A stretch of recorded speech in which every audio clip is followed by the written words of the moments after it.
जय हिंद, नमस्कार बच्चों, स्वागत है आप सबका कैडेट्स पॉइंट डिफेंस एकेडमी में। जैसा कि आप जान रहे हैं, इंडियन कोस्ट गार्ड ने अपना फिर से ये नोटिफिकेशन नाविक जीडी का निकाल दिया है और आपको पता है कि ये भर्ती बहुत ही प्यारी भर्ती है। बहुत ही जल्द से जल्द इस भर्ती क्या कराती है, अपनी जो क्रियाएं हैं इसकी, मतलब ज्वाइनिंग का, ट्रेनिंग का, वो सारी चीजें बहुत जल्द से जल्द करा देती है अपने समय अनुसार। तो अगर आप भी चाहते हैं इंडियन कोस्ट गार्ड में अपना लक आजमाना और आप चाहते हैं कि अपना भविष्य बनाना, तो प्यारे बच्चों जल्द से जल्द आप इस नाविक का जनरल ड्यूटी का जो फॉर्म आया हुआ है उसको जल्द से जल्द आप भरें प्यारे बच्चों। तो मैं आपको बता दूं कि आखिर इस वीडियो में मैं आपको बताने वाला हूं कि कैसे इस फॉर्म को भरना है। जो नए बच्चे हैं वो कैसे इस फॉर्म को भर सकते हैं, क्या क्या योग्यताएं हैं, क्या एज लिमिट है और क्या इसका सिलेबस है और क्या क्या आपको पढ़ना होगा इस एग्जामिनेशन के लिए, जिससे आप आसानी से अपनी चयन प्रक्रिया को पूरा कर सकें। तो चलिए प्यारे बच्चों, हम स्टार्ट करते हैं इस वीडियो को। और आप अगर चैनल यूट्यूब चैनल में नए हैं तो आप चैनल को जरूर सब्सक्राइब करिए और वीडियो को शेयर करिए। तो प्यारे बच्चों, जैसा कि आप जान रहे हैं, ज्वाइन इंडियन कोस्ट गार्ड यानी मिनिस्ट्री ऑफ डिफेंस के द्वारा ये फॉर्म दिया जाता है। तो प्यारे बच्चों, एज अ नाविक जनरल ड्यूटी, नाविक डोमेस्टिक ब्रांच दो दिया है, डोमेस्टिक ब्रांच के लिए और जनरल ड्यूटी के लिए, और द यांत्रिक कोस्ट गार्ड यांत्रिक के लिए दिया गया है। तो तीन यहाँ पर आप देख रहे हैं, तीन चीजें दी गई है, एक नाविक डोमेस्टिक ब्रांच, एक यांत्रिक ब्रांच और एक नाविक का दिया जनरल ड्यूटी का। गार्ड इनरोल्ड पर्सोनल टेस्ट सीजीपीटी, ठीक है। Applications will be accepted online, ठीक है। तो ये ऑनलाइन एप्लीकेशन आपका एक्सेप्टेड होगा बेटा, जो करना होगा। ये जॉब बड़ी ही प्यारी समुद्रिक, आप देख रहे हैं यहाँ तटरक्षक बल, यहाँ तटरक्षक बल का अपना जहाज है, ये परेड का है और ये सारी चीजें समुद्र की है। तो सारी चीजें आप देख रहे हैं और बहुत ही प्यारी लाइव भी है। एलिजिबिलिटी कंडीशंस की मैं बात करता हूँ बेटा, तो कौन कौन बच्चे इस फॉर्म को भर पाएंगे। तो online application are invited from the male Indian citizen processing educational age prescribed below for the recruitment of the post of Navik General Duty and the Navik Domestic Branch। DM यानी domestic branch के लिए और general duty and यांत्रिक के लिए जो male candidate है वही इस फॉर्म को अप्लाई कर सकते हैं। तो केवल और केवल male candidate Indian Coast Guard के इस फॉर्म को भर सकते हैं। आखिर इस फॉर्म को भरने के लिए आपकी योग्यता क्या होनी चाहिए, तो आपका क्वालिफिकेशन प्यारे बच्चों, नाविक डोमेस्टिक ब्रांच के लिए class 10th pass from education board recognised by the council of boards for the school education. आपका जो स्कूल एजुकेशन है उसके द्वारा मान्यता प्राप्त किसी भी स्कूल से आप 10वीं पास होने चाहिए बस, ठीक है। और जनरल ड्यूटी के लिए भी आप 10+2 पास होने चाहिए मैथ्स और फिजिक्स के साथ। अगर आपने मैथ और फिजिक्स के साथ 12वीं पास कर रखा है प्यारे बच्चों, तो अब तब तक तो आप क्या कर सकते हैं, जीडी के लिए फॉर्म भर सकते हैं। और नाविक डोमेस्टिक ब्रांच के लिए केवल आप 10वीं पास होने चाहिए बस। वहीं यांत्रिकी की बात करता हूं तो यहां भी आप केवल 10वीं पास होने चाहिए बस, या फिर आपने कोई डिप्लोमा कर रखा है इलेक्ट्रिकल का, मैकेनिकल का, इलेक्ट्रॉनिक्स का, टेलीकम्युनिकेशंस का, या रेडियो पावर इंजीनियरिंग जो भी आपने किया है, आईटीआई किया है या फिर पॉलिटेक्निक किया है, तो भी आप इस फॉर्म को अप्लाई कर सकते हैं प्यारे बच्चों।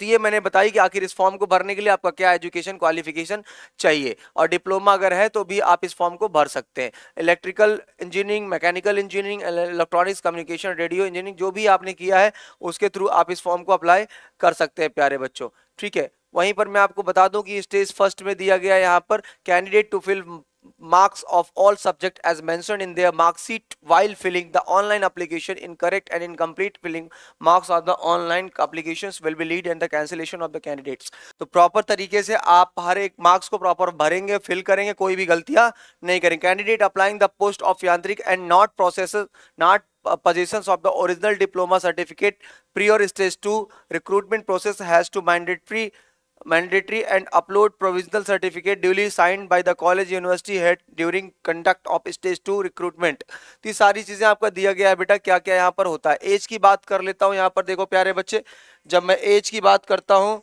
तो एज में आपको बताता हूं कि आखिर इसमें एज क्या चाहिए। तो एज की जब मैं बात करता हूं तो मिनिमम 18 साल आपकी उम्र होनी चाहिए, 18 से 22 साल। तो 18 से 22 साल जिसकी एज है बच्चों वो इस फॉर्म को भर सकते हैं। Candidate should be born between 1 May 2002 से लेकर 30 अप्रैल 2006, जिसकी जन्म तिथि 1 मई 2002 से लेकर 30 अप्रैल 2006 तक है, वो इस फॉर्म को भर सकते हैं। और उनकी एज चाहिए 18 साल से लेकर 22 साल तक। Note, upper age relaxation 5 years for the SC and ST. SC और एसटी कैंडिडेट्स के लिए 5 साल का एज में छूट है, और वहीं पर 3 साल ओबीसी नॉन क्रीमी लेयर वाले बंदों को छूट है। Candidate to apply only if post are reserve for them, ठीक है। तो ये आपको ध्यान देना है प्यारे बच्चे। उसके साथ में आपको बताता हूं वैकेंसी के बारे में। तो the tentative number of post for the category wise recruitment is as follows. तो इज एज फॉलोज में मैं देख रहा हूं नाविक जनरल ड्यूटी की जो टोटल जनरल कैंडिडेट के लिए जो पोस्ट है वो है बेटा 104, और ईडब्ल्यूएस के लिए 27 है, ओबीसी के लिए 52 है, एसटी के लिए 35 और एससी के लिए 42, टोटल 260 पोस्ट है। वहीं नाविक नाविक डोमेस्टिक ब्रांच के लिए टोटल 30 पोस्ट है। और वहीं पर यांत्रिक मैकेनिकल की मैं बात करता हूं तो 25 पोस्ट है, इलेक्ट्रिकल की बात करता हूं तो 20 पोस्ट है, और वहीं पर इलेक्ट्रॉनिक्स की बात करता हूं तो 15 पोस्ट है। तो आप यहां पर देख लो इन तीनों में क्या है बेटा, यहां पर ये इंजीनियरिंग डिप्लोमा वाले बंदे जो हैं उनके लिए दिया गया है कि जो नंबर ऑफ वैकेंसीज दी गई है, और नाविक जनरल ड्यूटी और डोमेस्टिक ब्रांच के लिए 260 और 30 अलग अलग रिजर्व की गई है। तो प्यारे बच्चों ये रहा आपका पोस्ट की बात, मैंने आपको पोस्ट की बात बता दी कितने सारे पोस्ट हैं। अब सिलेक्शन प्रोसीजर की बात कर लेता हूं कि आखिर कितने चरणों में इस एग्जाम्स को कंडक्ट कराया जाएगा। तो जब सिलेक्शन प्रोसीजर की बात करता हूं प्यारे बच्चों, तो यहां पर देखिए the selection candidate is based on all India order of merit based. तो आपका क्या होगा, ऑल इंडिया मेरिट बनेगी और उसके बेस पर मेरे बच्चों आपका सिलेक्शन प्रोसीजर तय किया जाएगा। Their performance is stage 1, stage 2, stage 3 and stage 4। 4 चरणों में आपका ये परीक्षा को सकुशल संपन्न कराया जाएगा। तो explain in details at para 6, para 6 में दिया गया है। Meeting the laid down medical standard during the medical examination and the number of vacancies available for the post clearing of the stage 1, 2, 3, 4 and satisfactory performance in the training is the compulsory for the recruitment in the Indian Coast Guard। तो आपका training क्या होगा, compulsory होगा, और medical examination जो होगा वो चारों चरणों के बाद भी एक बार उससे पहले, ट्रेनिंग में जाने से पहले आपका एक बार मेडिकल और कंडक्ट कराना होगा। तो all candidates will be compulsory subject to the identity check prior commencement of the examination of stage 1st, 2nd, 3rd and CGPT। the identity check will be include verifications matching. ठीक है, तो ये आपको selection procedure के तौर पर ध्यान देना है। आगे बताते हैं बेटा, फोटोग्राफ्स आपको प्रॉपर तरीके से रखना है। ठीक है, बायोमेट्रिक थंब आपका होना, signature for the upload in the online application and identity marks, आपको कोई आपके कटा पिटा कोई चिन्ह है या फिर मोल है आपके चरण कहीं पर चेहरे में या बॉडी में, तो आप उसको क्या कर सकते हैं बेटा, मेंशन कर सकते हैं, मेंशन करना पड़ेगा।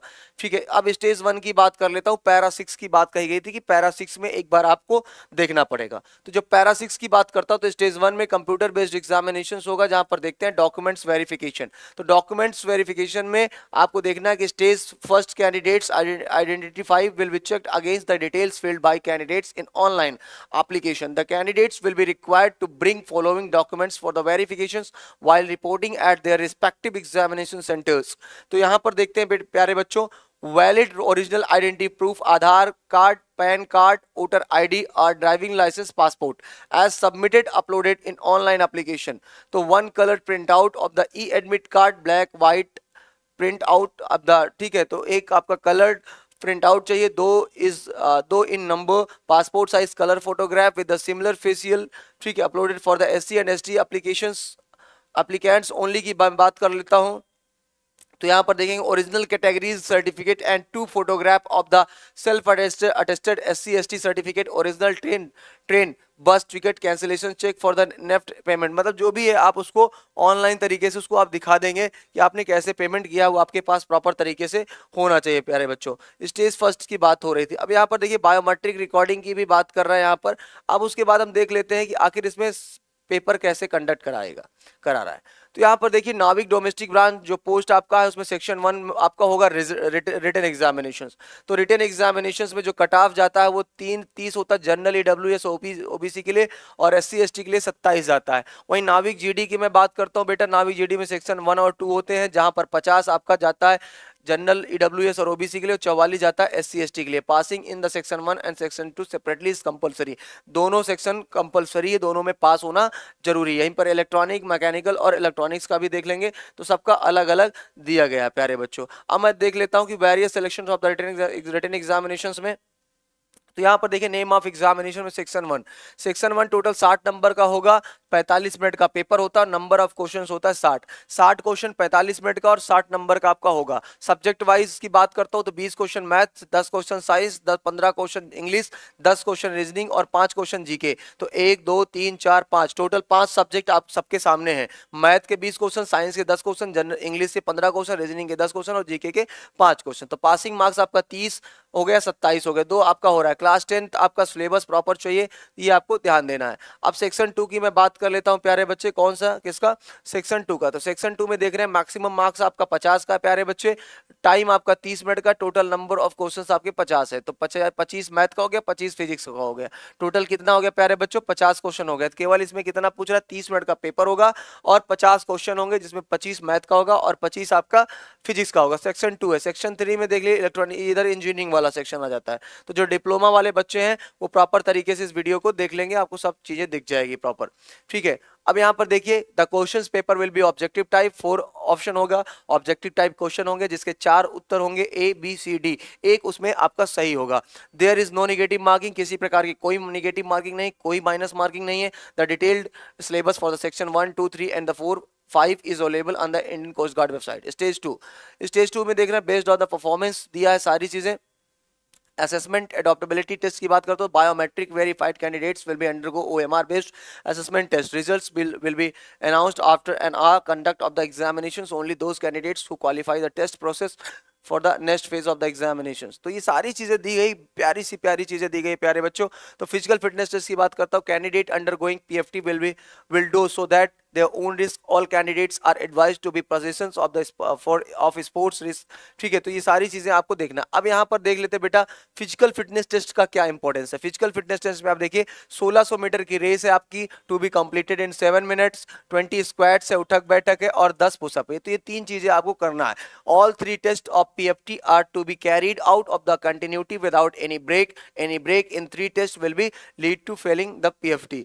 अब यहाँ पर डॉक्यूमेंट्स वेरिफिकेशन हो जाएगा उसके बाद प्यारे बच्चों, और 31 यहाँ पर दिया है, देखिए the validity of the all uploaded documents has to be least up to 31 अगस्त 2024। 31 अगस्त 2024 तक आपको क्या करना है, सारे डॉक्यूमेंट्स आपको अपलोड कर देना है। इनिशियल मेडिकल एग्जामिनेशन होगा आपका, ठीक है, with in 42 days, temporarily unfit after completion of the medical, no further review appeal is permissible, ठीक है, किसी प्रकार का आपका अपील एक्सेप्टेबल नहीं होगा, परमिशेबल नहीं होगा, ठीक है बेटा। तो ये आपका फाइनल मेरिट लिस्ट आ जाएगा स्टेज 3 में आपका, ठीक है। स्टेज 3 में आपका क्या होगा प्यारे बच्चे, the candidates who qualifies stage 1, stage 2 and stand in the merit as per the vacancies available will be provisionally shortlisted for the training at INS Chilka.